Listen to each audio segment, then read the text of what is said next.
안녕하세요. 저는 황당한 사건을 겪고 한동안 일에 매진해 살다가 이제서야 주위를 둘러보고 여유를 갖게 된 40대 여자입니다. 저의 이야기는 제 인생에 가장 큰 굴곡이 있었던 시점이라고 해도 무방할 만큼 저에게는 너무나도 힘든 사건이었습니다. 말로 풀어내는 것조차도 힘들어서 상담을 통해 제 마음속 깊이 있는 이 분노와 우울을 풀어놓는 데만 2년이 꼬박 걸렸습니다. 상담사 선생님께서 저에게 자꾸 아무 일도 아닌 것처럼 남에게 털어놓기도 해야 마음이 가벼워진다고 해서 이곳을 찾게 되었습니다. 너무나도 재밌고 파란만장한 이야기들 사이에 제 이야기가 묻힐까봐 걱정되지만 한번 풀어보겠습니다. 저는 아주 큰 한정식 집을 하는 어머니 밑에서 자라 손맛의 중요함을 배우고 살았습니다. 제가 어렸을 때 우리 아버지께서 병으로 돌아가신 터라 어머니께서는 저를 정말 힘들게 키우셨죠. 그때만 해도 식당이 지금의 규모로 크지는 않았습니다. 어머니께서 식당을 운영하신 이유는 혹여라도 제가 밥을 굶을까 싶어서 시작하신 거였거든요. 아빠 없는 애.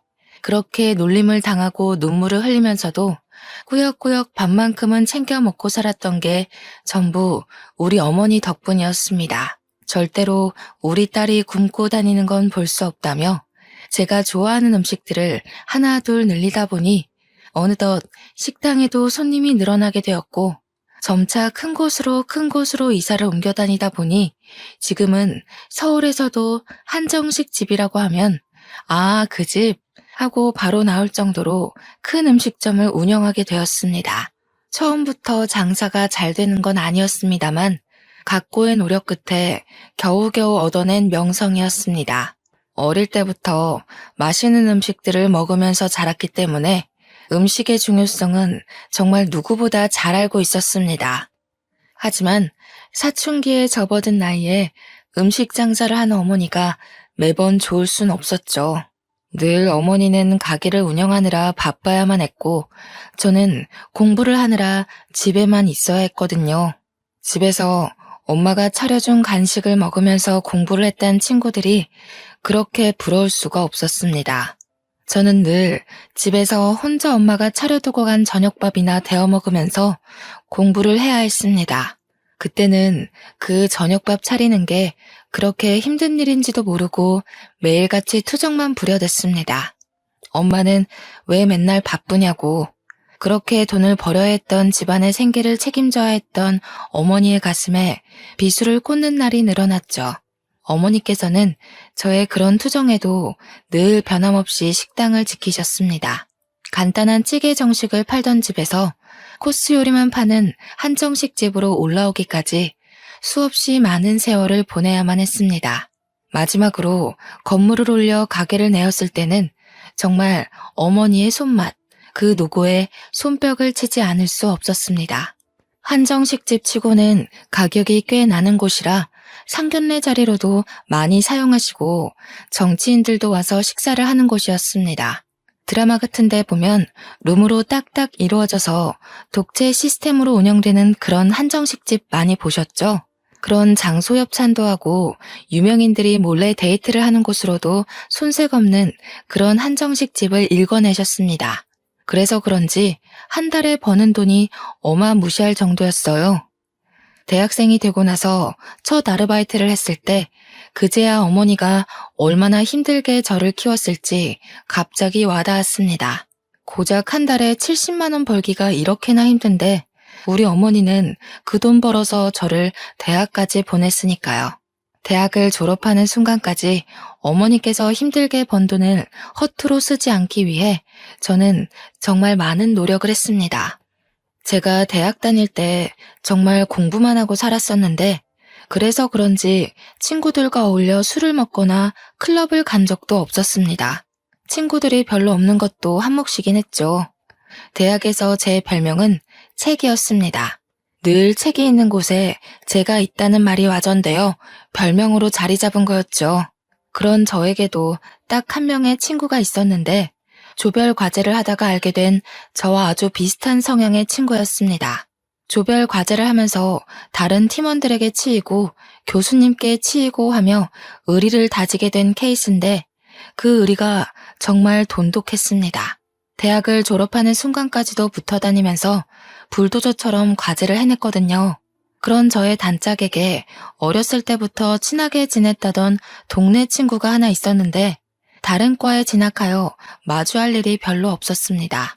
캠퍼스를 누비거나 커피를 마시거나 학식을 먹을 때 정도 붙어 다니면서 이야기를 나누게 되었습니다. 처음에는 어색했지만 자연스럽게 같이 있는 시간이 늘어나면서 셋이 어울려 다니게 되었죠. 그런데 남녀 사이라는 게 원래 갑작스럽게 스파크가 튀어오르고 그런 법이잖아요. 제가 친구의 단짝 친구와 연애를 하게 된 것입니다. 느지막하게 찾아온 첫사랑은 참으로 요란하게 남들에게 보였었나 봅니다. 캠퍼스 커플이라는 특성상 학교 내에서 모르는 사람이 없을 정도였어요. 남자친구가 군대에 갈 때 훈련소까지 따라가서 그의 가족들 앞에서 울고불고 하기도 하고요. 그런데 그런 시간이 무척이나 무색하게도 남자친구가 저에게 말도 안 하고 휴가를 나와서 클럽에 간 걸 알게 된 것입니다. 클럽만 갔으면 잔소리 좀 하고 말았을 텐데 거기서 여자를 만난 걸 제가 알게 되었고 우리는 헤어지게 되었습니다. 그때부터 저는 학교도 자주 빠지고 공부에도 손 놓고 4학년 되어서 성적에 손을 놓았으니 겨우겨우 졸업장만 받게 되었죠. 졸업식 날 어머니께 얼마나 죄송했는지 모르겠어요. 남자친구와 연애를 하기 전까지 정말 좋았던 성적이 갑자기 뚝뚝 떨어지고 학고만 맞지 않으면 다행이다 할 정도였으니까요. 그렇게 힘들게 저를 대학까지 보내주신 건데 참으로 죄송했습니다. 저는 대학을 졸업 후 열심히 취업 준비를 했습니다.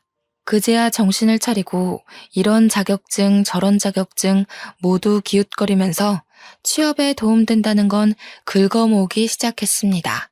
하지만 3년 동안 취업에 실패하고 좌절하고 결국에는 기업의 눈을 낮추고 했는데도 취업이 되지 않았어요. 저에게 선택할 수 있는 별다른 제한이 없었기에 저는 어머니의 식당으로 취업을 하게 되었습니다. 어머니께서도 언젠가 본인이 늙어 힘이 없어지면 저에게 물려주고 싶다고 하셨기에 일찌감치 식당으로 들어갔습니다. 물론 저도 당연히 안주인 수업을 받게 될 줄 알았는데 제 예상과는 다르게 어머니는 혹독하셨습니다. 식당 설거지 일부터 시작하라 해서 만만하게 보고 시작했는데 한정식 집이다 보니 반찬 가짓수가 많잖아요. 그 작은 반찬 그릇들이 수십 개가 쌓여 있는데 닦아도 줄어들 생각을 하지 않더라고요. 그때 태어나서 처음으로 주부 습진이라는 것에 걸렸습니다. 고무장갑을 끼고 설거지를 해도 그 안으로 물이 다 고여들어와 손이 퉁퉁 불기 일쑤였습니다. 그렇게 3년 동안 설거지에 반찬 나르기에 식기 정리만 하다가 겨우겨우 손님도 맞이하게 되고 계산을 하게 되었습니다. 나름 식당 돌아가는 시스템에 대해서 빠삭하게 알게 된 덕이죠. 저는 여전히 졸업 후에도 조별 과제를 함께하며 의리를 다진 대학 동기와는 연락을 하고 지냈습니다. 그런데 대학 동기와 단짝 친구였던 전 남자친구가 저를 한번 보고 싶다고 했다는 게 아니겠어요. 헤어진 지 벌써 7년이나 지난 후였고 저도 뭐 첫사랑이라고는 하지만 지나간 추억이니 한 번쯤 만나서 대학 시절 이야기를 나누는 거 나쁘지 않다고 생각을 했어요. 대학 동기도 오랜만에 셋이 한번 뭉치자고 넌지시 이야기하길래 저도 알겠다고 했습니다. 그래서 하루 시간을 내서 같이 만나게 되었는데 술을 한잔하고 집에 가려는 찰나 저를 붙잡고 할 이야기가 있다고 하더군요. 저한테 그때는 정말 철이 없어서 미안했다고 한순간의 실수였다고 꼭 사과하고 싶었대요. 저야 뭐 지난 일이니까 알겠다고 했어요. 그러면서 저에게 자기는 지금 중소기업 신인으로 일을 하고 있고 다시 한번 만나보고 싶다는 식으로 이야기를 하더군요. 연애할 때 저희가 얼마나 불같은 사랑을 했었는지 같은 취미에 같은 취향을 가지고 있었다는 사실이 문득 떠올랐어요. 저도 만나는 사람이 없었기 때문에 한번 생각해 보겠다고 했더니 그게 긍정의 의미로 들렸는지 그날부터 저에게 지극정성으로 굴더라고요. 퇴근 시간에 맞춰서 저를 집까지 데려다 주는 건 기본이고 쉬는 날이면 피곤하지 않게 데이트 코스를 짜오기도 했어요. 엄청 비싼 리클라이너 영화관 같은 데 데려가 쉬면서 영화를 볼 수 있게도 해주고 마사지도 받게 해주고요. 어딜 가더라도 본인 차로 저를 데려다 주는데 저 약간 감동받을 만하지 않나요? 제가 면허는 있었지만 차는 식당과 집만 오갔기 때문에 필요치 않아서 사지 않았거든요. 아무튼 그렇게 6개월 정도 지켜보다가 예전과 꽤 변한 모습에 새로움을 느껴 다시 만나보기로 결정을 했습니다. 그런데 그때는 저희가 이미 30의 나이를 하고 있었으니 연애만 하기에는 살짝 애매한 시기이기도 했어요. 그래서 진지한 만남을 생각하고 서로의 저축이 얼마가 있는지, 월급이 어떻게 되는지 경제 능력을 다 오픈했어요. 물론 제가 훨씬 더 많이 벌고 모아둔 돈도 많았지만 남자친구랑 같이 있으니 행복하고 즐거워서 상관없겠다 싶었습니다. 대학 동기도 저희가 다시 만난다는 소식에 두 팔 벌려 축하를 해주었어요. 그렇게 헤어지고 나서 괜히 자기가 더 불편했다면서 앞으로는 서로에게 죄짓지 말고 살자고 했습니다. 저도 한 번 바람으로 이별을 겪었지만 달라진 모습을 보여주겠다고 믿어달라는 남자친구에게 고개를 끄덕였고요. 그렇게 신나는 연애를 했습니다. 대학생 시절에 했던 연애와는 비교가 안 될 정도로 각자 월급을 벌어 돈을 물쓰듯 쓰는 연애는 재미있었어요. 부모님께 용돈을 받아서 한 달 동안 얼만큼의 돈을 써야 한다는 계산 없이 이루어지는 데이트가 재미없을 리가 없죠. 행복한 시간도 잠시. 저에게 아주 큰일이 일어나고 말았습니다. 어머니께서 제 나이 31살에 갑자기 쓰러지시게 된 거예요. 살면서 피곤함이 머리를 너무 많이 짓누르고 있었나 봐요. 스트레스가 쌓여서 이렇게 된 거라고 하기는 어머니의 병색은 너무나도 짙었습니다.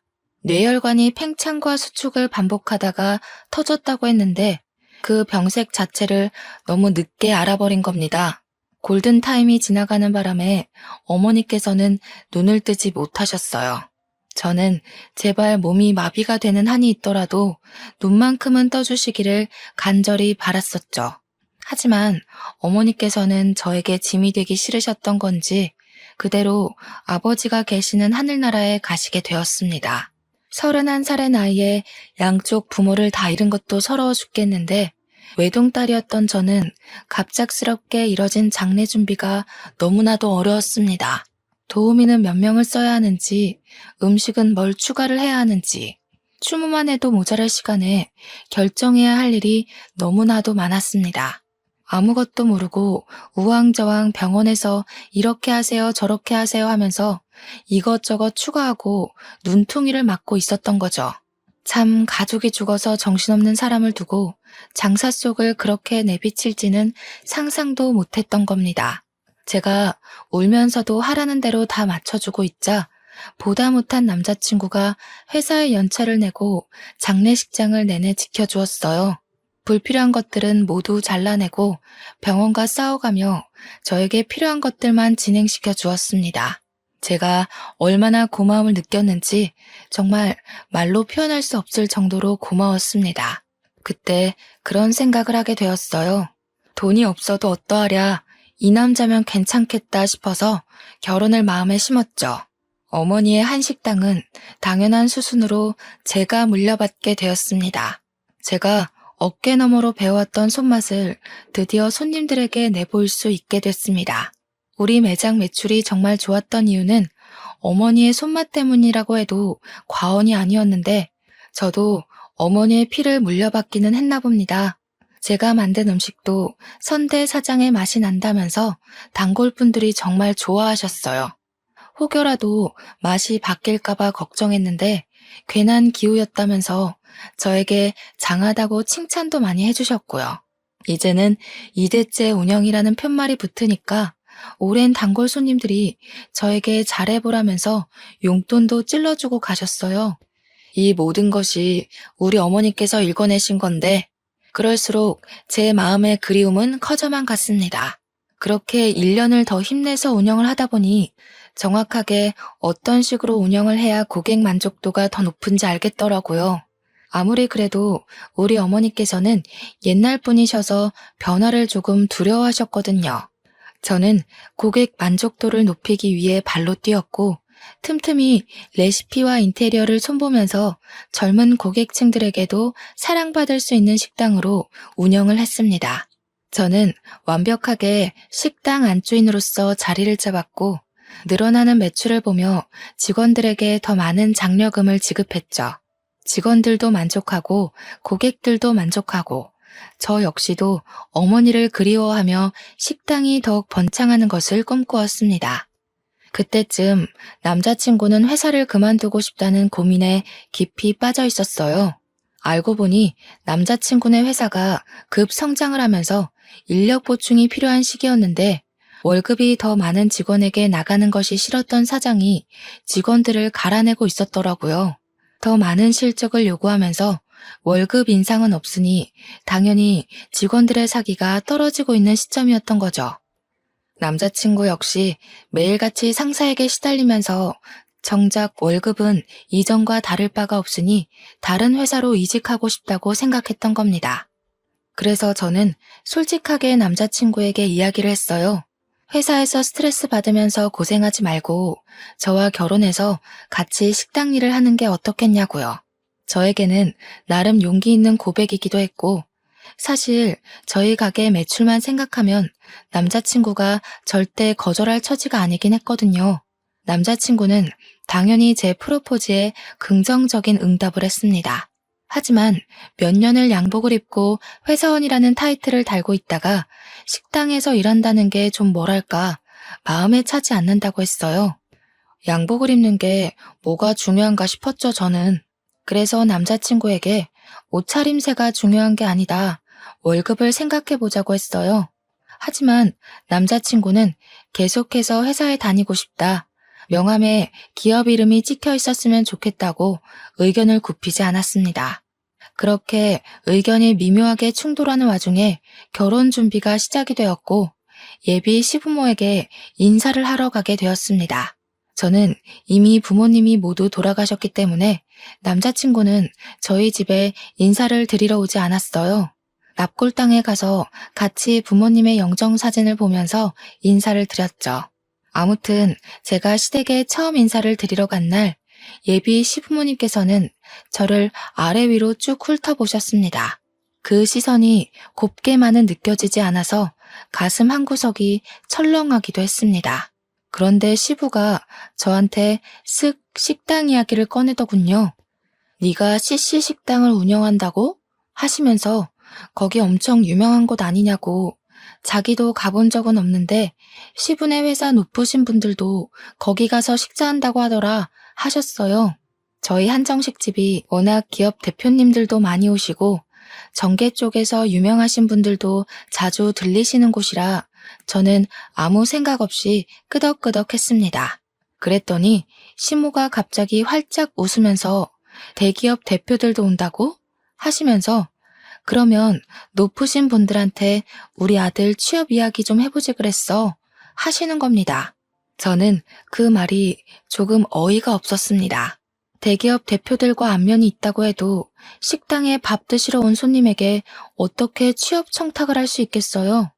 그러다가 소문이라도 나면 저희 식당에 단골 손님들 다 떠나가지 않겠습니까? 그래서 저는 시모에게 거절의 의사를 표하면서 웃으면서 이야기를 했어요. 제가 무슨 힘이 있다고 그런 이야기를 하겠냐고요. 그냥 우리 식당에 식사하러 오시는 분들이지 친분은 전혀 없다고 이야기를 했습니다. 그랬더니 시모가 엄청 불편한 얼굴을 하면서 저를 또 아래 위로 쓱 훑어보면서 안이 꼽다는 듯이 이야기를 하시는 겁니다. 너 돈 좀 만진다고 우리 아들한테 하대하고 꼽주고 그러는 거 아니지? 하시는데 느낌이 딱 쎄하더라고요. 그때 그 쎄함에 결혼을 뒤집어 엎었어야 했는데 홀로 남겨진 저는 의지할 곳이 급하게 필요했었나 봐요. 그런 이야기를 듣고도 남자친구와의 결혼을 계속 진행했으니까요. 물론 그 자리에서 남자친구는 제 편을 들었습니다. 시모한테 무슨 그런 이야기를 하냐고 면박을 주었거든요. 그러면서 우리 오래 만났고 잘 살 수 있으니까 걱정하지 말라고 안심까지 시키니 제가 어찌 결혼 안 하겠다고 뒤집어 엎을 수 있겠어요. 그렇게 유달리 피곤했던 첫 만남 이후에 저희의 결혼 준비는 급물살을 타게 되었어요. 나이도 딱 결혼하기 좋은 나이라는데 지지부진하게 끌지 말고 서둘러서 준비를 하자고 하셨습니다. 제가 한두 푼 버는 게 아니라 정말 월 매출이 억에 달하는데 돈이 뭐 아쉬워서 준비 못할 게 있겠습니까? 물론 이것저것 다 빠지고 나면 얼마 안 되는 돈처럼 보이는 돈이 제 통장에 꽂히지만 그래도 월천 가까이 벌고 있었거든요. 그게 웬만한 임원 월급 아니겠습니까? 근데 제가 남자친구한테 이미 얼마를 버는지 다 오픈을 한 상태였잖아요. 제 벌이를 시부모도 전해 들었는지 은근히 저에게 압박이 들어오지 않겠어요. 혼수는 이거로 준비해서 네가 해와라. 우리 집 냉장고 좀 바꿔주라. 우리 집 TV가 작다. 이런 건 아주 귀여운 수준이었습니다. 저에게 명품 가방에 구두, 모피코트를 들이밀었을 때는 이게 뭐지? 싶었거든요. 시모가 자꾸 저를 볼 때마다 이거 사줘 저거 사줘 하는데 우리 어머니께도 못 해드렸던 걸 시모에게 해드려야 하나 싶었어요. 거기다가 집도 제가 어머니 돌아가시고 같이 살던 집에 혼자 살고 있었거든요. 그 집을 신혼집으로 꾸미자고 이야기를 다 끝내놨는데 시모가 신혼집은 따로 구해야 하지 않겠냐는 겁니다.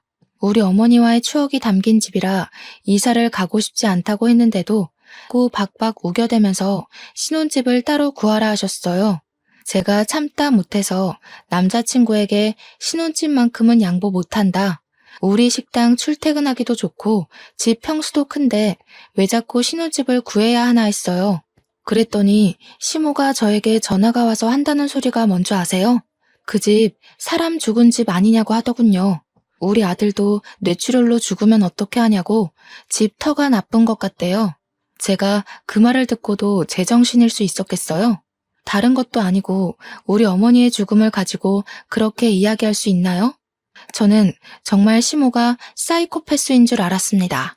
뇌출혈로 사람 죽어난 집에 살면 우리 아들 죽을까봐 겁나서 그 집에 살지 않았으면 좋겠다는 게 정말 다시 생각해도 너무 열받고 화딱지가 나네요. 그래서 제가 어떻게 할게요? 바로 헤어지자고 했습니다. 그런 말을 하는 가족은 내 가족으로 받아들일 수 없다. 어떻게 사돈의 죽음을 가지고 그딴 소리를 할 수 있냐고 막 쏘아붙였습니다. 남자친구도 제 입에서 헤어지자는 이야기가 나올 거라곤 상상도 못했는지 무척 당황해하면서 변명도 못하더라고요. 저는 남자친구의 얼굴도 보기가 싫었고 만나주지도 않고 연락도 피하면서 이별을 준비했어요. 제가 오죽하면 결혼 준비를 하던 와중에 헤어지자고 했겠습니까? 말을 다 안 해서 그렇지 그동안 화나는 일이 한두 가지가 아니었습니다. 제가 이별하자고 했더니 시부모도 저에게 처음에는 연락이 와서 우리도 부모 없는 애 싫다, 식당하면 억척스러운 거 아니냐 하시며 흑백 논리를 펼치셨습니다. 남자친구가 집에 가서 어떤 이야기를 어떻게 했는지는 몰라도 한 2주일쯤 지나니까 맨날 우리 식당에 찾아와서 미안하다고 하시더군요. 순수하게 미안하다고만 하시진 않았죠. 뭐 우리 아들이 너 아니면 죽겠다는데 다시 한 번만 만나줘라 라는 명령조였어요. 당연히 저도 그럴 일 없습니다. 가세요 하고 보내드렸죠. 처음에는 남자친구가 제 다리 붙잡고 늘어지더니 남자친구가 나타나지 않으면 시부모가 나타나서 다리 붙잡고 늘어지고 뭐 이렇게 억척스럽다니 너는 부모가 없니 하다가 갑자기 돌변해서 저러니까 나중에는 짜증이 나더라고요. 한 두 달 동안은 경찰에 신고하겠다, 찾아오지 말아라 하다가 저도 지쳐버린 거죠. 어느 날 퇴근하는데 정말 피골이 상접하다는 말이 어울릴 정도로 피폐해진 남자친구가 제 앞에서 무릎을 꿇더라고요. 가족들이랑 인연을 끊고 살겠다면서 저 없으면 안 된다고 울고불고 하는데 마음이 좀 동하더라고요. 우리 부모님의 죽음을 욕되게 한 인간이랑은 상종하지 말아야지 했는데 그동안 사랑했던 기억이 밀려오고 그래서 저도 모르게 남자친구한테 그럼 앞으로 정말 인연 끊고 살 수 있겠냐고 물어봤어요. 그러니까 저에게 끄덕이면서 절대로 연락도 안 오게 해주겠다고 걱정 말고 자기 한 번만 믿어봐달라고 하더라고요. 이미 반 이상 결혼 준비가 진행되었던 터라 마지막으로 한 번만 믿어보겠다고 하고 결혼을 진행했습니다.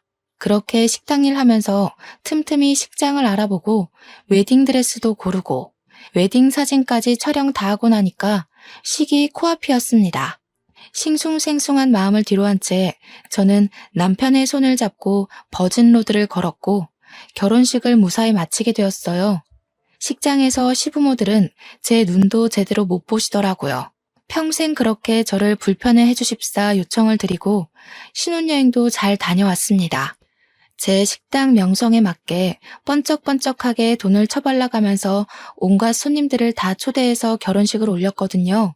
심지어 저희 단골 손님들 중에 유명하신 기업인들께서 혼주석에 앉아주시겠다고 할 정도로 제 기가 눌리면 안 된다고요. 주변에서 저를 엄청 신경 써주신 따뜻한 결혼식이었어요. 시부모도 저희 측 손님들을 보시고는 조금 놀란 눈치였습니다. 혹여라도 남편의 취업 청탁이라도 할까봐 조금 긴장되기도 했지만요. 아무튼 신혼여행 다녀와서도 시댁에서는 저에게 일절 연락이 없었고 저는 편하게 식당 일을 했어요. 명절이 다가와서 어떻게 해야 하나 하고 있는데 남편이 저에게 갈 필요 없다고 하더라고요. 명절 당일에서야 자기 혼자 시댁에 쓱 갔다 오는 걸로 명절은 마무리가 되었어요. 저도 어차피 우리 부모님에 대해 그렇게 말했던 사람들의 얼굴을 보면서 하하호호 웃으며 식사하기가 좀 싫었거든요. 거기다가 명절이 되면 저희 식당이 쉴 틈 없이 엄청나게 바쁘기도 하고요. 명절 당일 하루 쉬지만 앞뒤로 예약이 꽉꽉 찰 정도로 바쁜 식당이니 직원들만 두고 제가 시댁에 가기도 좀 뭐하잖아요. 우리 어머니께서도 명절에 단 하루도 쉼없이 바쁘게 사셨던 분이셨고요. 그래도 동방예의지국에서 며느리로 맞이하는 첫 명절인데 그냥 넘어가긴 또 마음이 그래서 전화는 드렸어요. 명절에도 식당 일이 바빠서 방문은 못할 것 같으니 생신 때 제대로 챙겨드리겠다고 했습니다. 그때까지도 결혼한 지 얼마 안 된 시점이기에 저에게 지은 죄가 있으셔서 그런지 알겠다고만 하셨습니다. 물론 남편도 시부모한테 잔소리를 엄청 퍼부었던 것 같긴 했어요. 한 2년 동안은 아무 탈 없이 행복한 신혼을 보내면서 잘 살고 있었습니다. 남편은 결혼하고 1년 동안 재취업 준비를 해보겠다고 하더니 여전히 볼품은 없지만 중소기업에 취업해서 월급도 꼬박꼬박 가져오고 있었고요.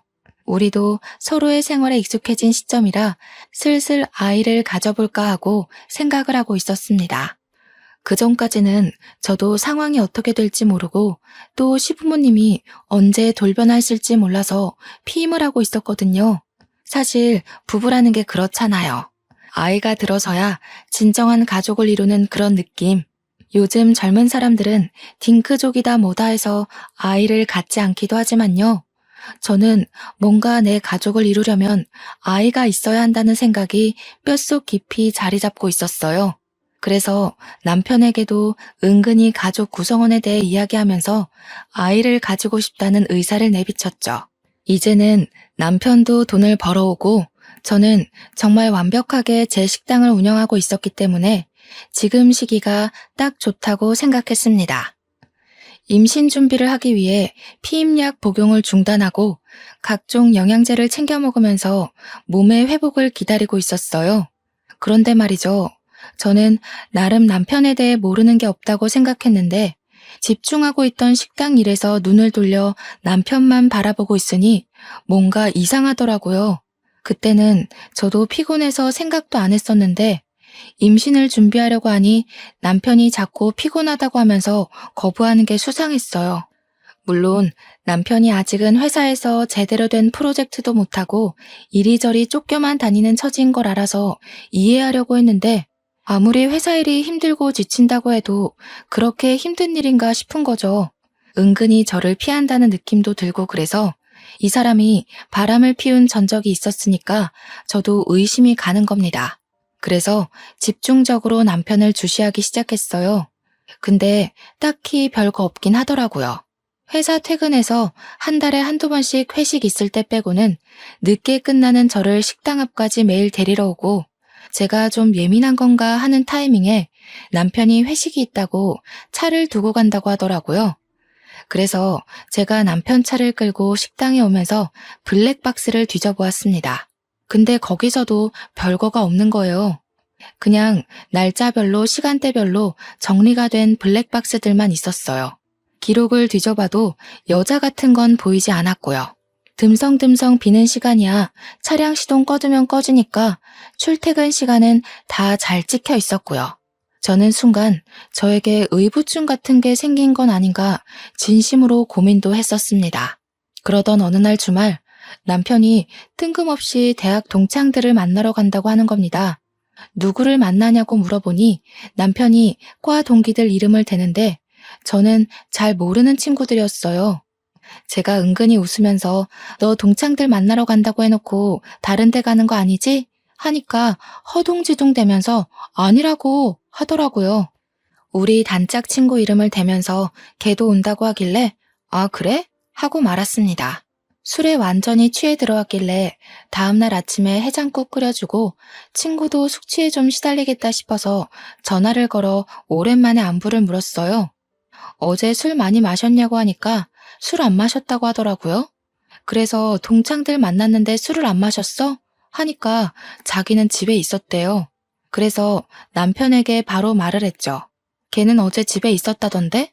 하니까 뭐 오겠다더니 안 온다고 말 바꾸더라 하면서 어물쩍 넘어가더라고요. 그래서 딱 말했어요. 어제 동창 모임 없었지? 너 혹시 바람 피우니? 이렇게요. 죽어도 아니라고 이야기하는데 저도 증거가 없어서 일단은 남편의 행적을 지켜보기로 마음먹었습니다. 행동 하나하나를 지켜보는데 평소랑 크게 다를 바가 없긴 했어요. 그래도 쉽게 의심을 버리지는 않았습니다. 저희가 원래 서로 휴대폰에 비밀번호를 걸어두고 신경을 쓰지 않고 지냈거든요. 그런데 바람의 기본은 휴대폰 아니겠어요? 남편이 씻으러 간 사이에 비밀번호를 대충 유추해서 이것저것 눌러봤는데 하나도 맞질 않더라고요. 휴대폰만 뒤지면 뭔가 나올 것 같은 기분에 저는 남편이 잘 때까지 기다렸다가 지문 인식을 통해서 비밀번호를 풀었습니다. 순간 고민도 많이 되긴 했어요. 판도라의 상자를 열어버린 느낌이 들더라고요. 이 사람이 정말 바람을 피운 거면 난 어떻게 해야 할까 하는 생각에 볼까 말까 고민이 되었습니다. 하지만 남편이 바람을 피운다고 하면 저도 같이 살 이유가 없는 거나 마찬가지 아니겠어요? 이혼까지도 생각을 하고 결단을 내렸고 저는 그 판도라의 상자를 열어 천천히 살펴보기 시작했습니다. 남편의 문자를 막 뒤지고 있는데 어느 대학병원에서 온 문자가 엄청 많은 게 아니겠어요? 카드 내역을 살펴보는데도 병원 내에 있는 카페에서 찍힌 영수증 문자가 많이 있었어요. 커피 사 먹은 거, 샌드위치 사 먹은 거. 저는 순간 남편 회사가 병원에 뭐 납품하는 회사였나 싶어서 곰곰이 생각을 해봤죠. 근데 아무리 생각해도 병원이랑은 연관이 없는 거예요. 순간 머릿속에 스치는 생각이 하나 있었습니다. 바로 시부모님이었어요. 혹시 시부모가 어디 아파서 병원에 입원은 한 게 아닌지 싶었던 거죠. 저와 정말 연락을 하나도 하지 않고 살고 있었기 때문에 저에게 입원한 걸 비밀로 하신 건가 싶었습니다. 달력을 확인해보니 곧 시모의 생일이 다가오고 있기도 해서 저는 다음날 눈을 뜨자마자 시모에게 전화를 걸었어요. 다음 주에 생일이신데 어떻게 하실 거냐고, 뭐 드시고 싶은 거 있냐고 살갑게 물어보니 뭐 할 거 없다고 하시더군요. 왜요? 하니까 자기 좀 쉬고 싶다고 이번에는 그냥 넘어가자 하시고는 전화를 황급히 끊으셨습니다. 결혼 3년 만에 처음으로 있는 일이었어요. 매번 생일 때마다 저에게서 뭐 하나 더 뜯어먹으려고 준비하시던 분들이셨거든요. 그래서 혹시 어디 아프시냐고 물어보니까 나이 들면 다 그런 거지 하면서 그냥 이렇게 넘어가시더라고요. 어디가 아프면 저한테 솔직하게 이야기해주면 좋으련만. 그래서 남편이 병원 갔다 온 흔적을 봤다고 했어요. 솔직하게 말해달라고 하니까 갑자기 정색을 하시면서 넌 알 거 없다 하고 끊으시는 거예요. 너무 당황스럽잖아요. 수상하기도 하고요. 그래서 남편에게 이야기를 했습니다. 내가 모르고 있는 게 뭐냐고. 도대체 병원은 왜 간 거냐고 물어봤어요. 시모가 어디 아픈 건 아니냐. 생일 때는 왜 만나지 말자고 하냐. 이렇게 막 따져 물으니까 저한테 병원 간 건 어찌 알았냐고 화를 내는 겁니다. 얼굴이 정말 썩은 채로 어떻게 알았어? 하길래 문자 좀 훔쳐봤다 하니 그걸 왜 보냐고 성질을. 아니 병원에 누가 있는데 숨기냐고 캐물으니까 말은 안 해주고 방으로 들어가서 문 닫고 자버리더라고요. 너무너무 수상해서 다음날부터 제가 매니저에게 가게를 잠시 맡기고 남편 회사 앞에서 몰래 잠복을 했어요. 택시를 하나 하루 통으로 빌려서 남편 뒤를 쫓았는데 남편이 회사에서 일찍 나와 병원으로 가는 게 아니겠습니까? 그래서 몰래 내려서 뒤를 티 안 나게 밟았습니다.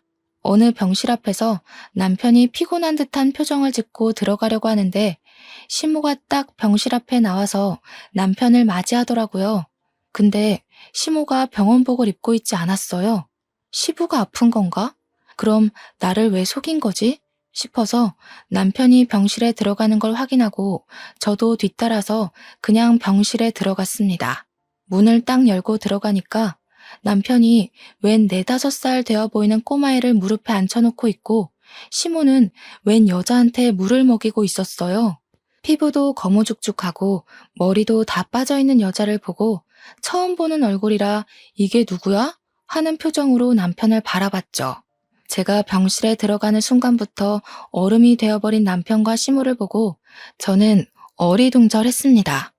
근데 그 아파서 다 죽어가는 여자도 저를 보고 완전 동공지진이 나더라고요.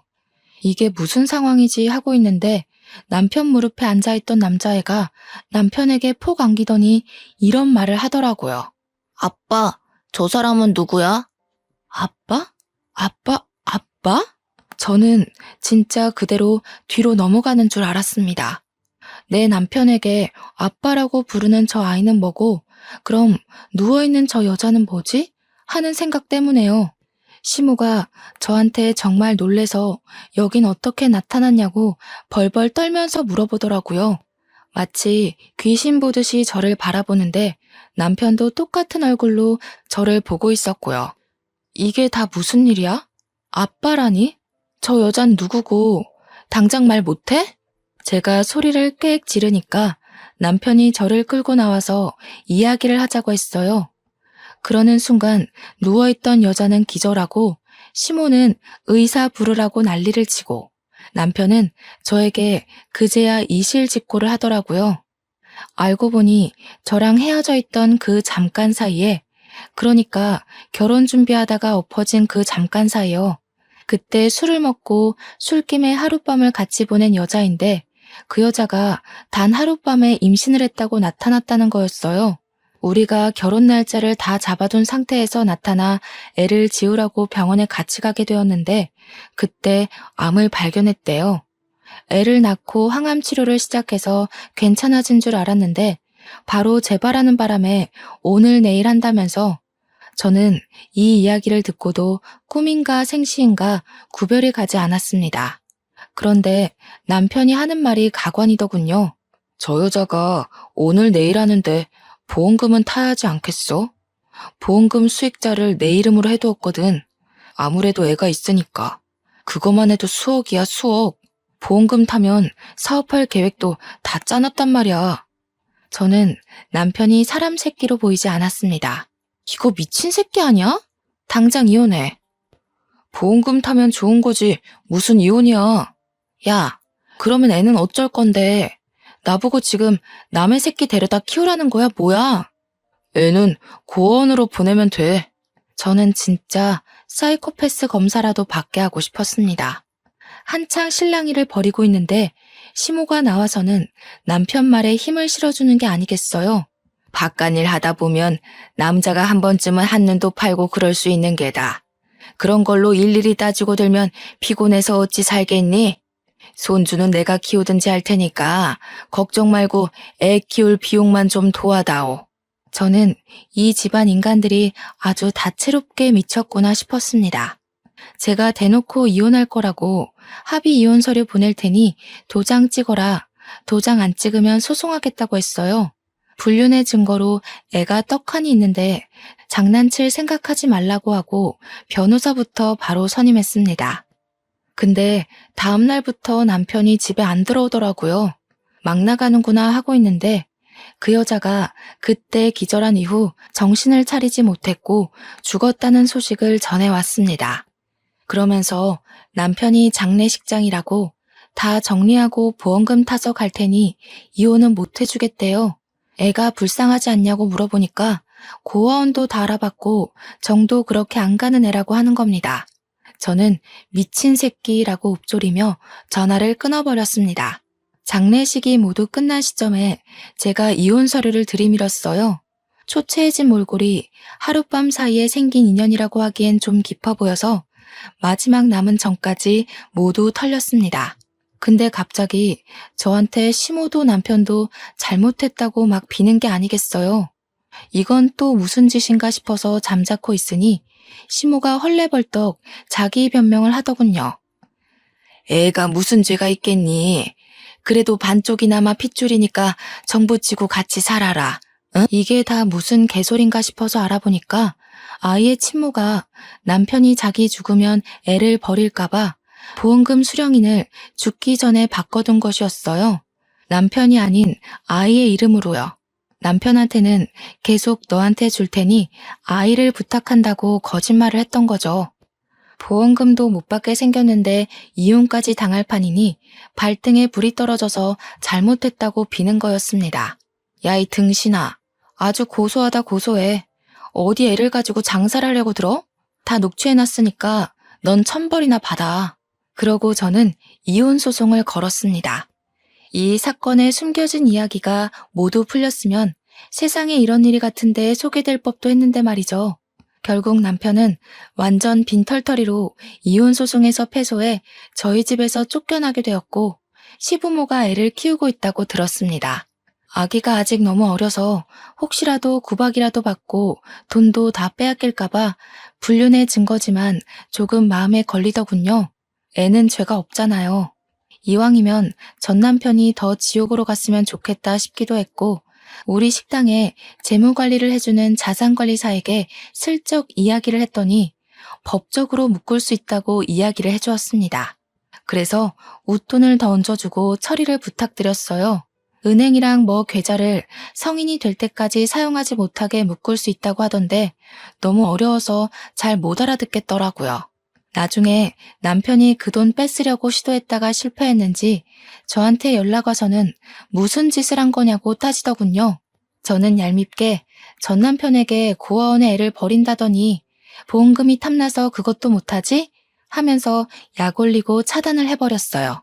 저희 가게에 몇 번이고 찾아왔었지만 저는 이 일 이후에 식당의 보안업체 시설을 더욱 강화시켰기에 저를 만나지는 못하고 돌아갔죠.